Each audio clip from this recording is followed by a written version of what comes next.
The city buzzed as the tall glass towers reflected the fading golden light of evening. Inside one of those towers, Titan Enterprises was wrapping up another day. Employees in crisp suits filed out through revolving doors, their voices blending with the sound of car horns and hurried footsteps. Among them was Daniel Carter, a man who didn't fit the polished mold of the corporate world. Dressed in a Navy janitor's uniform, Daniel carried the faint smell of cleaning solution and the weight of responsibility.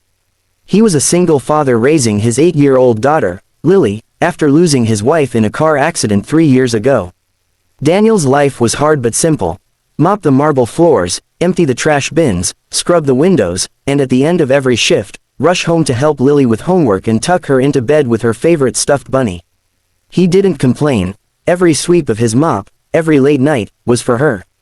But tonight, fate had something different planned. The CEO. At the very top of Titan Enterprises stood Victoria Hale, a woman known for her sharp intellect and unshakable demeanor. At just 40, she had become one of the most powerful CEOs in the country. People respected her, feared her, and envied her. She lived in a world of black limousines, high-security escorts, and meetings worth millions.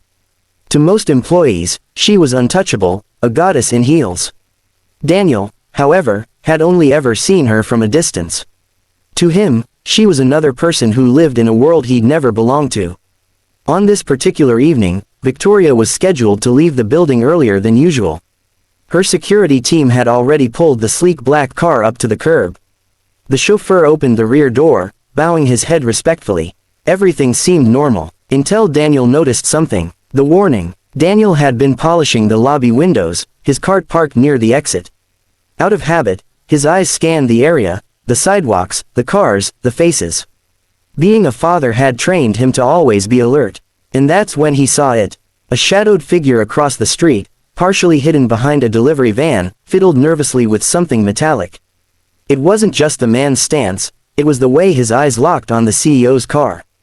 Daniel's gut clenched. Then he noticed the slight bulge under the man's jacket, and in that instant, he knew. His heart pounded. His hands grew clammy. He had no weapon, no authority, and no time. All he had was instinct. Victoria stepped toward the open car door, her high heels clicking against the pavement. And Daniel yelled with all his strength, "Don't get in the car." The split second, the sound was so sharp, so desperate, that everyone froze. The security guards tensed, turning toward Daniel with confusion and hostility. Who was this janitor to bark orders at the CEO? Victoria turned her head, annoyance flashing in her eyes. But before she could speak, a glint of silver caught the corner of her vision. The man across the street was pulling out a gun. The world slowed. A scream erupted from someone in the crowd. The guards reached for their holsters.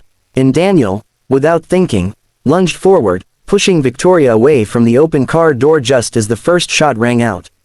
Glass shattered. The sleek black car window exploded into shards. Victoria stumbled to the ground, her breath knocked out of her. Another shot fired. Daniel grabbed her arm, dragging her behind a concrete pillar. His body shielded hers. The chaos had begun. Courage in the line of fire. The security team rushed to intercept, guns drawn, barking into radios. The gunman tried to fire again, but the guards were faster, tackling him to the ground. The gun clattered across the pavement. Sirens wailed in the distance as police were alerted. Daniel's chest heaved as adrenaline surged through him. He looked down at Victoria, whose usually composed face was pale with shock. Her eyes widened as she realized, without his warning, she would have stepped into that car, directly into the line of fire. How did you know? She stammered. Daniel's throat was dry. I just saw him. Something felt wrong. One of the guards barked at him angrily, you had no right to interfere. You could have gotten her killed. But Victoria's sharp voice cut through the chaos. He just saved my life. The guards fell silent. After the chaos, the attacker was hauled away in handcuffs, still shouting incoherently about corporate greed and revenge. Reporters gathered like vultures outside the barricades, cameras flashing. The story was already spreading like wildfire. CEO targeted in assassination attempt. Inside the building, Victoria sat in her office, shaken but unharmed. Across from her sat Daniel, still in his janitor's uniform, hands resting awkwardly on his knees. You risked your life for me, Victoria said quietly, studying him. Daniel shrugged. Anyone would have done the same. Her lips curved into the faintest smile. You and I both know that's not true. For the first time in years, Victoria's steel facade cracked. She saw not just a janitor, but a father, a man who worked in silence, invisible to people like her, yet tonight, he was the reason she was still breathing. The man behind the uniform. Over the next days, Daniel's story spread through the company. Employees who once walked past him without a glance now whispered his name with respect. But Daniel didn't care for the attention, he only cared about getting back to Lily. Victoria, however, couldn't stop thinking about him. One evening, she called him into her office. "You have a daughter, don't you?" she asked, noticing the worn photo he carried in his wallet. "Yes, ma'am, Lily, she's my world." Victoria hesitated. "And you do all this, working nights, scrubbing floors, for her?" Daniel's eyes softened. "Everything I do is for her." For a moment, silence hung between them. Victoria saw something she hadn't seen in years: selfless love. Second chances. A week later, Daniel was called into the HR department. Nervous, he thought perhaps he was in trouble for the incident. Instead, they handed him an envelope. Inside was a letter signed personally by Victoria. It offered him a new position, head of safety and facilities, with a significant pay raise, benefits, and flexible hours to care for his daughter. Daniel was speechless. "Ma'am, I don't know what to say." Victoria smiled warmly. "Say you'll take it. You saw what my trained security missed. You trusted your instincts, and it saved me. That's worth more than 100 polished resumes." Tears stung his eyes. For the first time in years, Daniel felt hope rise in his chest. A changed heart. Months passed. Daniel excelled in his new role, his quiet determination earning him respect across the building.